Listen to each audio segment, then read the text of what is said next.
So so let's go to the some of the things I've posted on my timeline already that I will be using as part of my engagement with us this evening. Once again, my name is OLAYOMI KOIKI, and since Nigeria is not capable to have a lot of infrastructure in place, we have been heavily affected as well.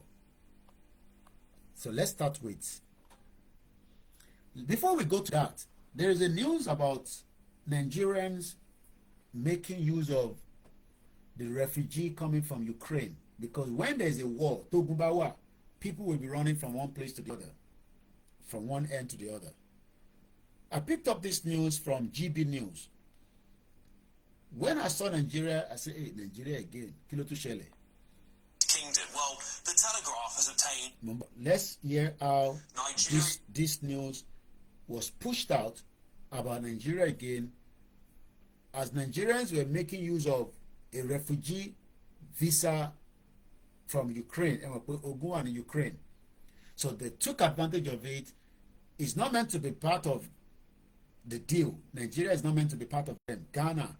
But this presenter told us that Nigeria has also enjoyed this. Let's listen. Afghans, Argentinians, Palestinians, nearly 3,500 people who have nothing to do with parts of Ukraine have been handed refugee visas by the Home Office under the Ukrainian refugee scheme. Now, we told you it was going to be a farce, didn't we?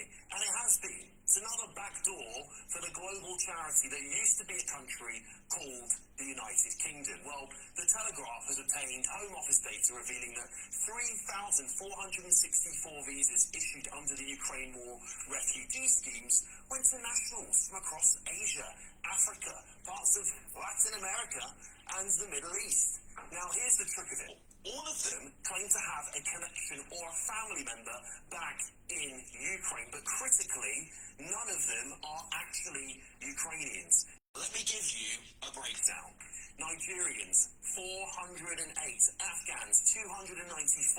Iraqis, 161. Moldovans, 152.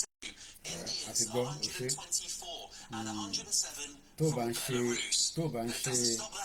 ìlú tatiwa ni àbí 65 Syrians. ìlú tatiwa òun ló fà.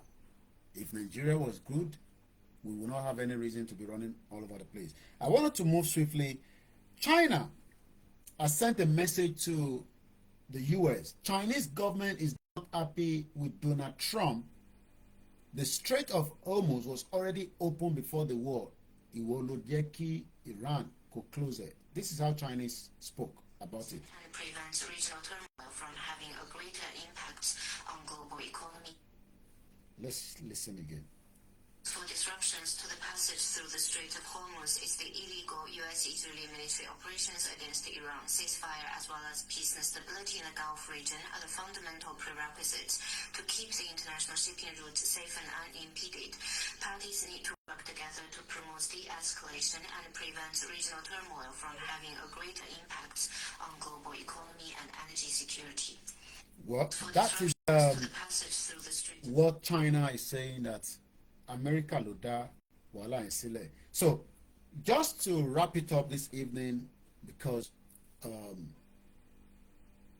the network issues that we're having that will be resolved, I just want us to remember that the world event can have big impact also in what we do.